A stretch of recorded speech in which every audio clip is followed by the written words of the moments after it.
네, 지난주 혹시 본문 기억나세요? 우리 이렇게 시편 147편 가지고 묵상을 했는데요. 그 중에 11절, 이렇게 11절을 다시 한번 같이 읽어볼까요?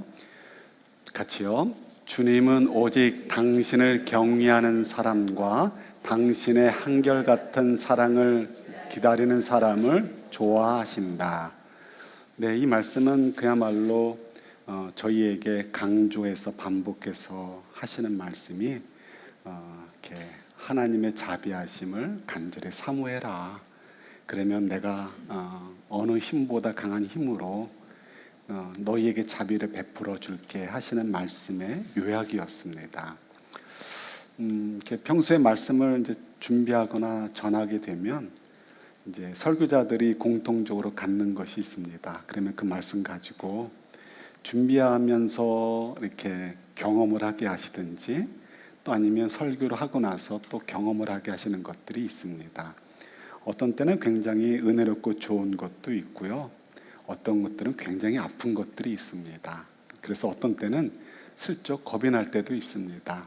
그런데 이번에는 조금 좋은 쪽이었어요. 너무 이 말씀이 저한테 더 다가왔습니다. 그래서 주일 저녁부터 이 말씀을 가지고 계속 곱씹으면서 기도했습니다. 기도하면서 마음이 참 편안도 주시고, 그리고 이렇게 일주일 동안 진행하면서 또 하나님의 자비하심의 그 증거들을 또 주님께서 이렇게 몇 가지 계속 이렇게 보여주셨습니다. 이제 그런 걸 느끼면서 너무 좋은 거죠. 좋지. 그런데 가만히 이렇게 말씀을 묵상하면서 기도하다 보니까요, 성경이 사실은 이 두 가지 주제를 굉장히 많이 강조하고 있구나 하는 것을 발견하게 되었습니다. 그죠? 하나님은 창조 이야기부터 전능하신 분으로, 능력이 많으신 분으로, 위대한 분으로 우리에게 알려주고 계시고요. 그리고 정말 저희들을 향해서 베푸시는 그 사랑이 끊임이 없으심을 요한계시록에 이르기까지 계속해서 강조해 주십니다. 이렇게 이야기하면 뻔한 얘기를 그럴 수 있을 것 같아요. 그래서 조금만 좁혀 들어가면 예를 들어서 이렇게도 볼 수 있습니다. 성경에 보면 이제 많은 이적들이 기록되어 있습니다. 그런데 그 이적들은 다 목적이 있습니다. 당장 배고픈 거 배불리기 위해서 이적을 행하신 것도 아니고, 또 혹은 당장 다리 저는 거 다리 펴게 하시기 위해서 이적을 행하시는 것도 아니었습니다. 그럴 거였으면 원래부터 배 고프지 않게 하시거나 원래부터 병이 없게 하시죠. 그리고 또 어떻게 보면 예수님 때도 마찬가지예요. 예수님이 다니시면서 병자를 다 고치셔가지고 성경에 이렇게 기록되어 있으면 좋잖아요. 예수님의 때에는, 예수님이 사시는 동안에는 병자가 한 명도 없었더라. 굶주리는 자도 한 명도 없었더라. 이렇게 기록되면 얼마나 좋겠습니까? 그런데 그런 기록이 전혀 없습니다. 오히려 많은 환자들 가운데 예수님께서 한 사람만 고치고 가실 때도 있는 것을 보게 됩니다. 그럼 그 이유가 뭔지 우리 연결해서 생각해 보는 것이죠. 많은 이적들이 있는데 그 이적에는 다 목적이 있습니다. 다 살펴보지 않고 가장 대표적인 거 두 가지만 보도록 할게요. 여러분, 이적을 많이 행한 분들이 있는데 그 중에서 대표적으로 구약에 보면 엘리야 선지자와 엘리사 선지자를 손꼽을 수 있습니다.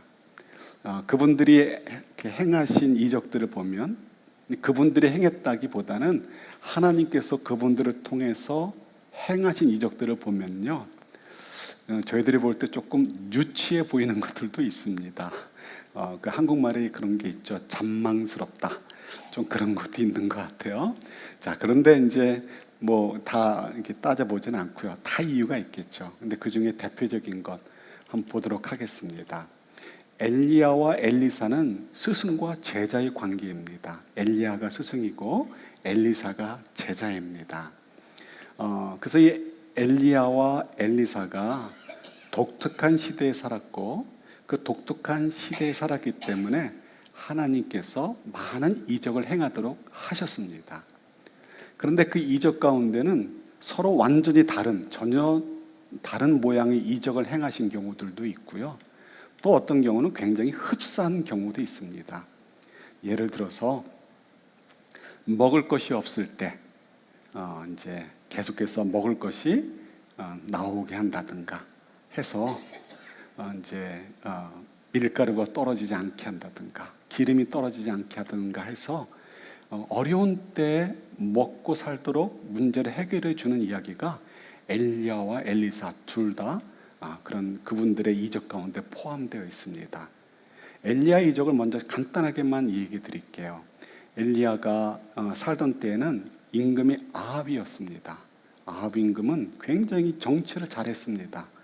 그래서 경제가 굉장히 부흥을 했습니다. 그야말로 이스라엘에서 손꼽히던 활짝 피던 시대였습니다. 그렇지만 그때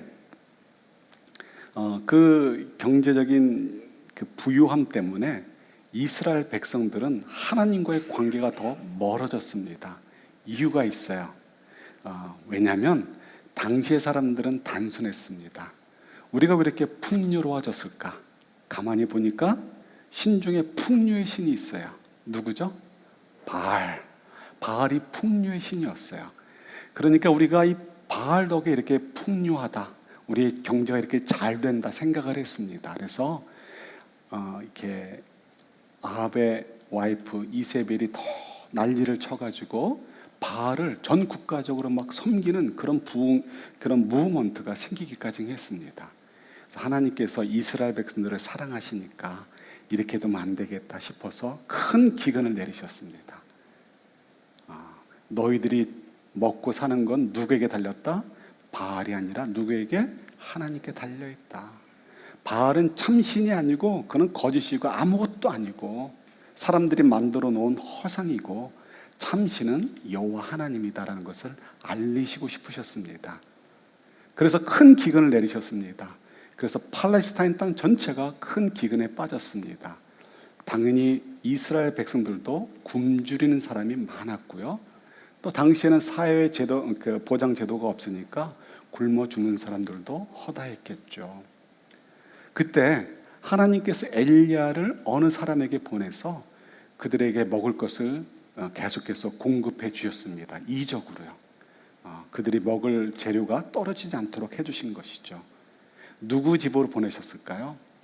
우리가 생각한다면 가장 하나님을 열심히 예배드리는 사람들이 모여 살던 예루살렘으로 보내셔서 그 중에서 꼭 한 사람만 뽑아야 된다면 그 중에서 어느 권사님, 어느 장로님, 어느 집사님 가정, 우리 이렇게 생각하지 않겠습니까?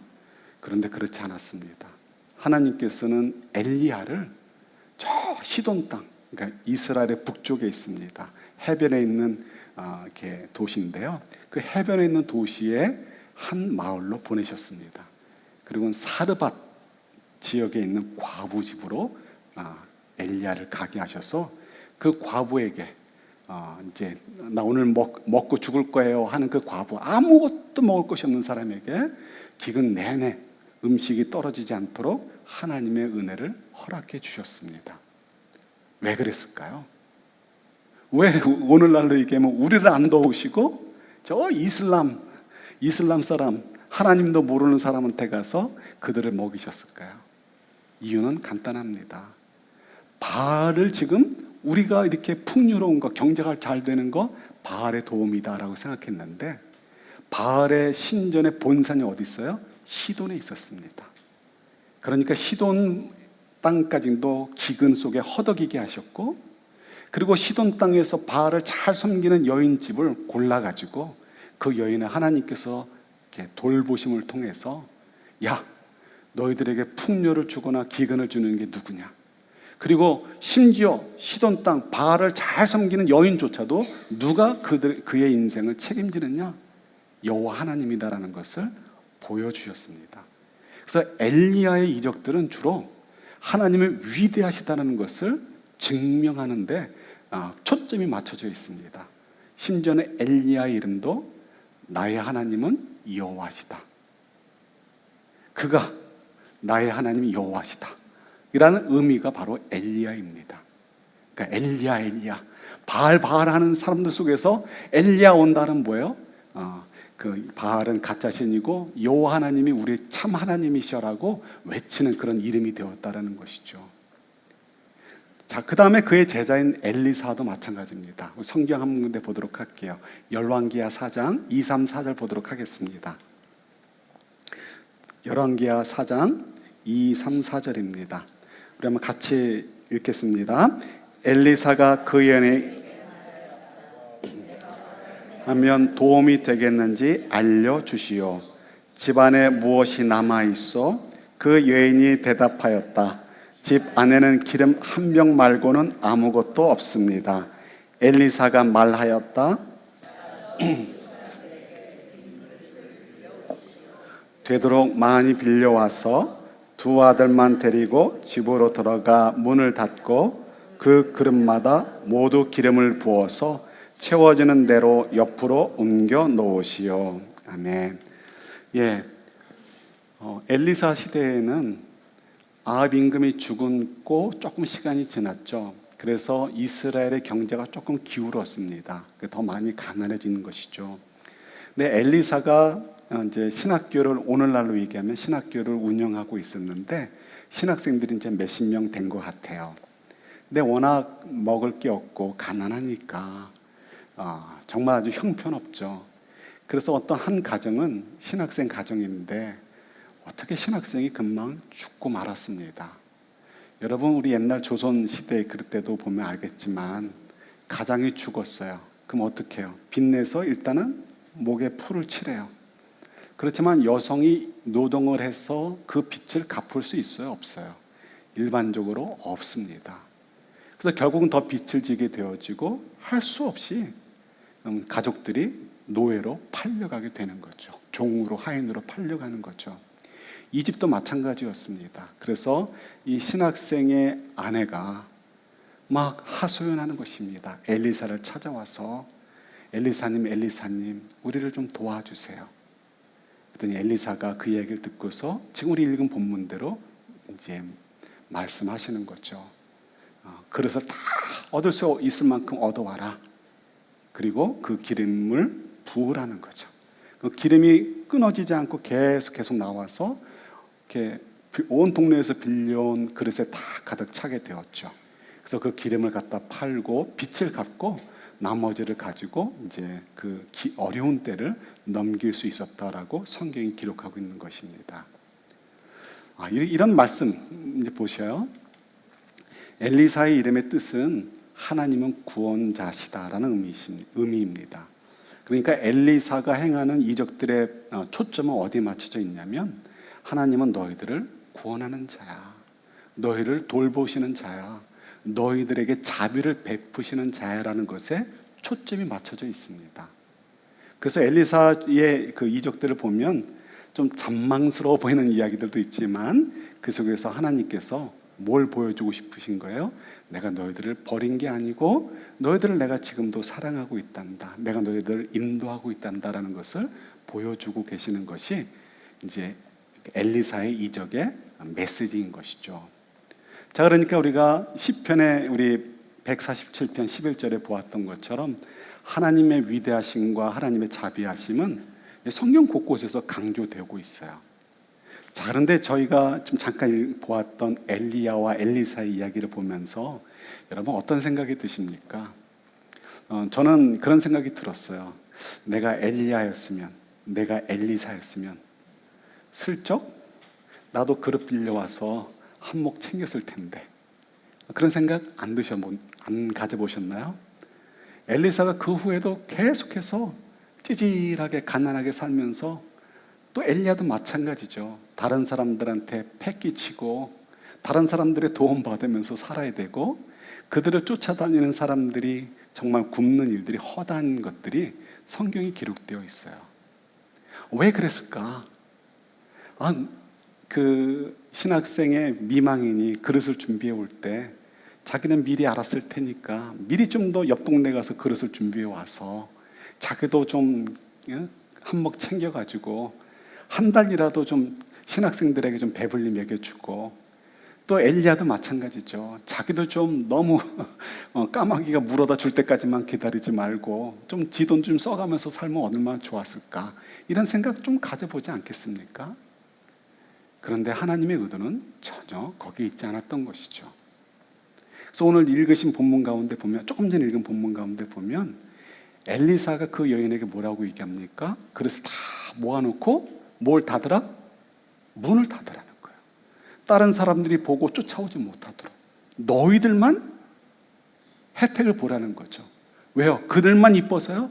그게 아니고 하나님께서 엘리사를 통해 그 여인에게 기름을 줌을 통해서 하나님께서 하시려고 하신 것은 이스라엘의 배고픈 사람들 전부의 배고픔을 해결해 주시려는 데 목적이 있는 것이 아니고요, 그분들이, 이스라엘 백성들이 힘들 때 여호와 하나님이 위대하신 분이시고 우리를 향해서 관심을 가지시고 우리의 아픔을 이해하고 계시고 우리를 도우시려는 분이구나, 그분이 우리 곁에 있구나 하는 것을 알리시기를 원하시는 거죠.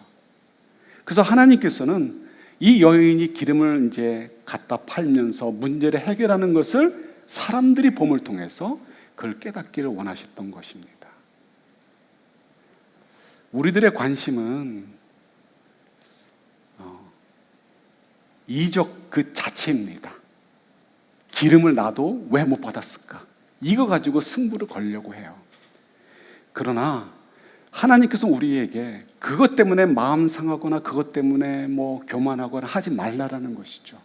뭘 보라는 것이죠? 이적 자체가 아니고 이적을 행하신 분을 보라는 것입니다. 그분이 어떤 분이신지를 보라는 것이죠. 우리는 이 땅에 사는 동안 하나님의 목적을 따라 살아가는 존재들입니다. 예수님께서도 우리 인간의 몸을 입고 오신 것처럼 저희들도 이 세상 사람들 가운데서 빛의 역할을 해야 되기 때문에 그들의 눈높이에 맞춰서 살아야 돼요. 그래서 저희들도 연약한 부분을 주셨고, 저희들도 세상 사람들처럼 전쟁이 나면 전쟁의 포화 속에 괴로워해야 되고 생명도 잃을 수 있습니다. 기근이 오면 우리도 배고플 수 있습니다. 그러나 그 속에서도 우리가 우리를 향해서 손을 아끼지 않으시는, 손을 펴시고 우리를 끝까지 보호하시고 인도하시는 하나님 아버지가 있음을 보고 용기를 얻고 그 하나님을 바라보면서 살아가는 모습을 통해서 다른 소망 없는 사람들에게 참 소망이 어디 있는지를 보여주기를 원하시는 것이죠. 그래서 하나님께서는 이스라엘 백성들의 그 어려움을 주시면서 엘리야와 엘리사를 비롯하여 나머지 믿는 사람들에게 다 부유함을 허락하지 않으시고 다 그들에게 기름과 밀가루가 떨어지지 않도록 행하신 이유가 어디 있느냐? 이적 자체가 아니라 이적을 베푸신 하나님을 보기를 원하신 거예요. 그래서 하나님을 보시면 하나님이 얼마나 위대한 분이신가, 능력이 크신 분인가를 알게 되어지고, 그리고 그분이 나를 향해서 얼마나 자비를 베풀기를 원하시는 분인가를 알게 된다면 하나님을 의지하게 되어지고, 하나님을 더 의지할수록 하나님과 더 깊은 관계를 맺게 되어지고, 하나님의 은혜의 장중에 우리가 들어가서 참된 그 축복의 삶들을 살게 될 것이기 때문에 그렇게 하시는 것이죠. 비록 우리가 좁은 길을 가고 십자가를 지고 가지만, 그러나 그것이 결코 우리가 그냥 무거운 짐 옮겨주는 것으로 끝나는 것이 아니라 우리가 그 일을 통해서 이렇게 하나님께서 우리에게 베푸시는 은혜들을 경험하고 또 하늘나라의 상급을 쌓아두는 그 놀라운 은혜들을 저희들이 이제 얻게 되는 거잖아요. 그래서 하나님께서 우리에게 정말 필요한 것은 하나님을 보고 하나님의 자비하심, 그러니까 그 이적을 행하시는 분이 누구인지를 보고 그 이적 행하시는 분을 의지하기를 원하시는 것이죠. 그런데 이게 참 어렵습니다. 참 어렵습니다. 부자가 천국에 가는 것은 뭐보다 힘들다?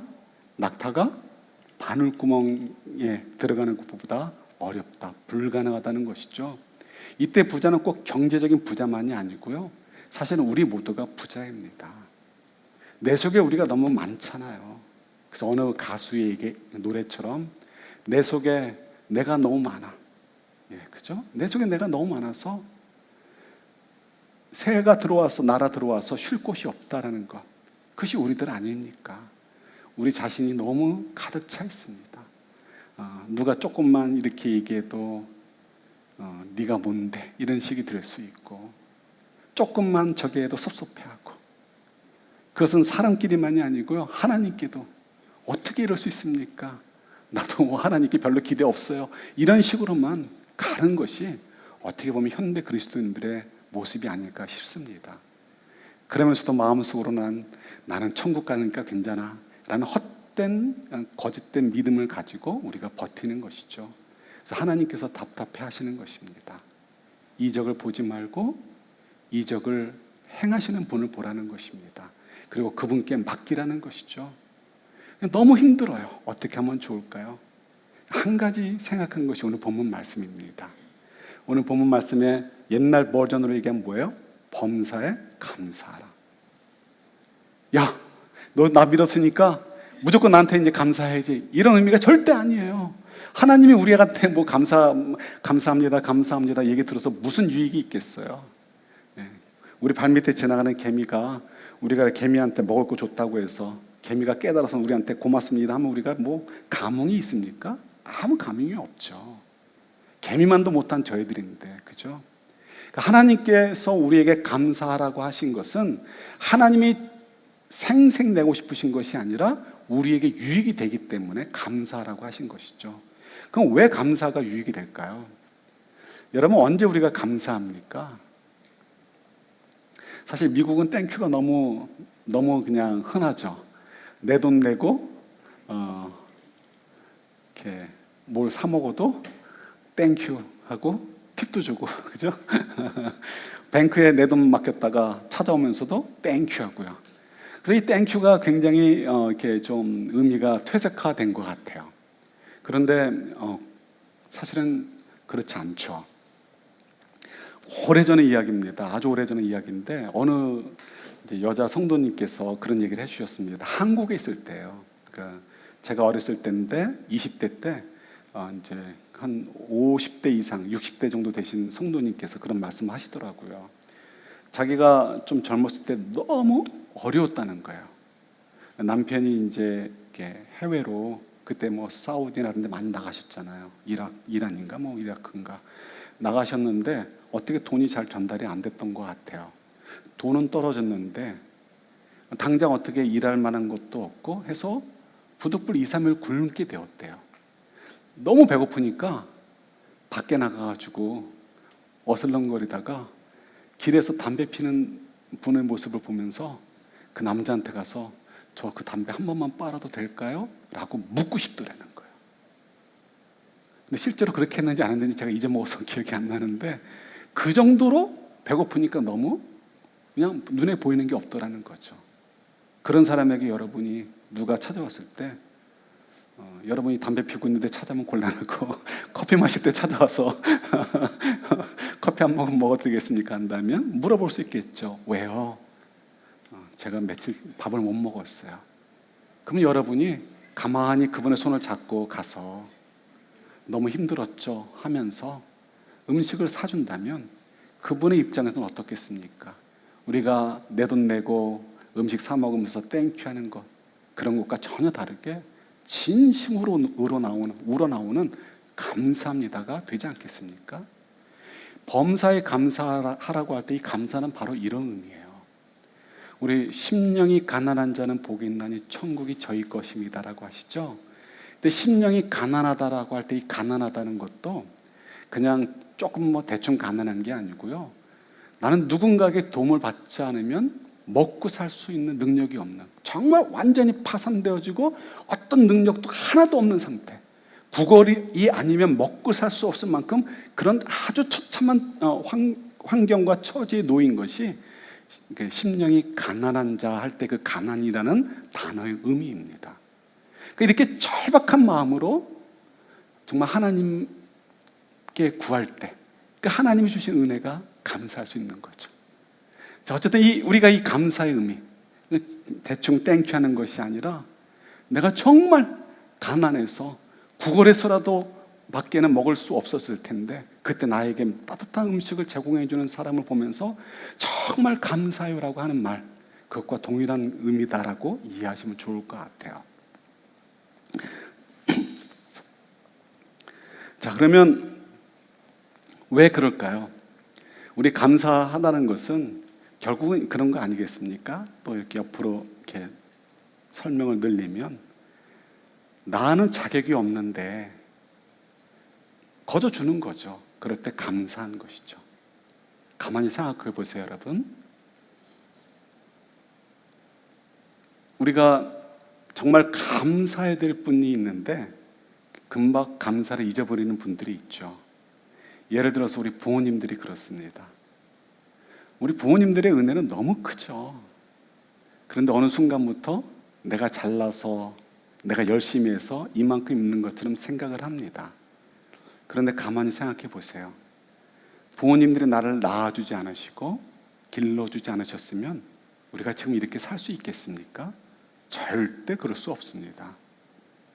우리가 아무리 똑똑하고 우리가 아무리 이렇게 잘났어도 부모님이 낳지 않았는데 우리가 어떻게 존재할 수 있고, 부모님이 우리에게 교육의 기회와 사랑으로 가르치지 않았는데 우리가 어떻게 오늘 서 있을 수 있겠습니까?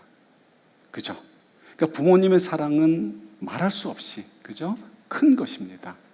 그런데 저희들이 부모님의 사랑을 이야기하면서 내가 우리 부모님 너무 사랑에 감사하는데 그 이유가 다른 부모님, 내 친구들의 부모님들보다 우리 엄마 아빠가 더 잘해줬기 때문이야라고 말하는 사람은 없습니다. 부모님의 사랑은 절대적인 것이고 비교할 수 없는 것이죠. 절대적인 사랑, 그것이 우리에게 주어진 것이죠. 마찬가지예요. 부모님의 사랑이 그렇다면 그보다 훨씬 큰 하나님의 사랑을 우리가 볼 수 있어야 돼요. 내가 지금 있는 것은 내가 열심히 해서 이만큼 있다라고 생각하시면 여러분 착각이셔요. 열심히 해도 이만큼 오지 못하는 분들이 태반이고, 아니 훨씬 더 많이 있습니다. 어쩌면 전 세계에서 1%인가 몇 프로 안에 드는 사람들이 베이 에어리어에 산다고 하잖아요. 이 자리에 올 수 없는 사람들이 전 세계 90 몇 프로가 되는 거예요. 적게 잡아도. 그럼 이 자리에 올 수 있게끔 여러분들이 사회적으로나 가정에서 받은 혜택이 엄청나게 크다는 것이죠. 그럼 그 혜택이 우연이겠습니까? 아니죠. 하나님께서 여러분들에게 허락하신 거예요. 여러분들을 통해서 하나님께서 은사들로 베푸신 것이고 그것을 통해서 이루시려는 일들이 있기 때문에 그러신 것이죠. 그래서 우리가 가만히 보면 고백할 수밖에 없는 것이죠. 내가 가진 것 가운데 아버지께로부터 받지 않은 것이 있어요, 없어요? 아무것도 없어요. 우리 눈에 보이는 것 가운데 어느 것도 하나님께로부터 오지 않은 것이 있어요, 없어요? 없어요. 모든 것들이 하나님께서 우리에게 베푸신 것들이고 하나님께서 우리에게 제공해 주신 것들이죠. 내가 태어난 것도, 내가 부모님의 몸을 빌려서 이 땅에 나온 것도 하나님의 계획이었고 하나님의 은혜였고, 내가 가지고 있는 DNA와 내가 가지고 있는 영성, 내가 가지고 있는 그 모든 것들은 다 하나님의 선물이고 은혜이지 우리에게 맡겨진 것이지 절대로 우리가 스스로 얻은 것이 아니라는 것입니다. 창조주의 것이지 피조물의 이것은 내 것이라고 얘기할 수 없는 것이죠. 우리는 그저 청지기의 마음을 가지고 살아야 되는 거예요. 그래서 우리가 이렇게 생각해 보면 좋을 것 같아요. 내가 어떻게 하면 하나님의 은혜에 더 나를 맡길까? 하나님의 자비하심을 어떻게 더 간절히 사모할 수 있을까? 어떻게 하면 될까요? 내가 매일의 삶 속에서 정말 나의 모든 것들이 하나님께로부터 왔습니다라고 고백하고 자그마한 것에서부터 하나님께 감사하는 것을 살아가는 것입니다. 아침에 일어나셔가지고 여러분 거울을 보시잖아요. 거울을 보시면 어떤 생각 드세요? 젊었을 때야 못생겼다, 예쁘다, 잘생겼다 이런 거 가지고 고민할지 모르겠지만 나이 들면은 그런 생각 별로 안 들잖아요. 잘 거울도 안 보죠, 남자분들은. 그죠? 거울도 잘 안 보는데 거울을 보시면 좋을 것 같아요. 거울을 보시면서 우리 자신을 보는 거죠. 나 자신을 보면서 못생겼다 잘생겼다 이게 아니고 하나님께서 정말 존귀한 나를 이 땅에 보내셨구나. 나는 하나님께서 천하보다 귀하게 여기는 정말 보배와 같은 존재구나. 이런 것들을 좀 생각해 보시면 좋을 것 같아요. 그리고 그 속에서 하루를 시작하시고 하루 속에서 자그마한 것이라도 감사한 것이 있다면 하나님 감사합니다 라고 고백하시면 되고요. 나에게 불편한 게 있을 수 있어요. 부족하게 느낄 만한 것들이 있을 수 있어요. 나는 왜 요 모양 요 꼴일까라고 생각되는 것들이 있을 수 있어요. 그때에도 뭘 보는 것입니까? 나를 이 땅에 보내신 전능하신 위대하신 하나님과 그분의 자비하심을 보면서 하나님께 나를 맡기는 거예요. 그렇게 되는 이유가 뭐예요? 내가 불편하다고 느끼는 것, 내가 부족하다고 느끼는 것, 나는 왜 요 모양 요 꼴이야 라는 느끼는 것조차도 결국은 하나님께서 주신 것인데, 내가 하나님의 자비하심에 나를 맡기게 될 때 그 모든 것이 합력하여 어떻게 된다? 선을 이루신다는 거예요. 좋은 열매를 맺게 하신다는 거예요. 그래서 우리가 그런 생각을 가지고 살도록 하시기 위해서 범사에 감사하라, 모든 일에 감사하라라고 말씀하시는 것이죠. 그것이 그리스도 안에서 우리를 향하신 여호와 하나님의 뜻이다라고 또 말씀하시는 것입니다. 우리 좀 다른 삶을 좀 한번 도전해 봤으면 좋겠어요. 오늘 가시면서 또 스포츠 누가 이겼어 뭐 이런 거 생각하시거나 뭐 아니면 누가 뭐가 맛있었대 이런 거 얘기만 기억하지 마시고 집에 가셔서 나도 한번 시편 기자처럼 하나님의 자비하심에 따라 온전히 한번 맡겨보자. 내가 잘 안 돼요. 내 마음이 너무 부유하기 때문에 그렇죠. 그래서 내 마음을 좀 가난하게 하기 위해서 내가 매일매일 아침부터 거울 보면서 하나님이 존귀한 자로 나를 만들어 주셨구나, 이 땅에 보내주셨구나 감사함으로 시작하시고요. 여러분들이 경험하고 맞닥뜨리는 크고 작은 많은 문제들에 대해서 이 모든 것들이 하나님이 나에게 주신 것들이고 이 모든 것들을 통해 하나님께서 결국 나를 선한 곳으로 인도하실 것이라는 믿음 때문에 감사하고, 그래서 더 하나님께 의지하고 하나님께서 나를 통해서 이루실 아름다운 열매들, 인생의 열매들 바라보면서 그렇게 살아갈 수 있는 저와 여러분들이 될 수 있기를 우리 주님의 이름으로 축원합니다.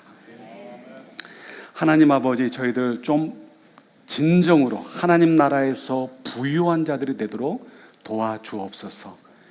세상 사람들처럼 세상의 것으로 부유하려다가 오히려 영적으로 가난한 자들 되지 말게 하시고 하나님의 자비하시면 나를 온전히 맡길 수 있는 저희들이 되어져서 하나님의 은총을 온전히 풍성하게 누릴 수 있는 저희들, 그런 삶이 되도록 축복하여 주옵소서. 매일의 삶 속에서 크고 작은 일에 감사함으로 이 모든 것들이 하나님께서 주셨고 하나님께서 이 모든 것들을 통하여 선을 이루실 것이라는 믿음 때문에 하나님께 맡기고 기꺼이 나아가고 살아가는 저희들, 그래서 복의 근원의 역할들을 잘 감당하는 저희들이 되도록 축복하여 주옵소서. 예수님 이름으로 기도드립니다. 아멘.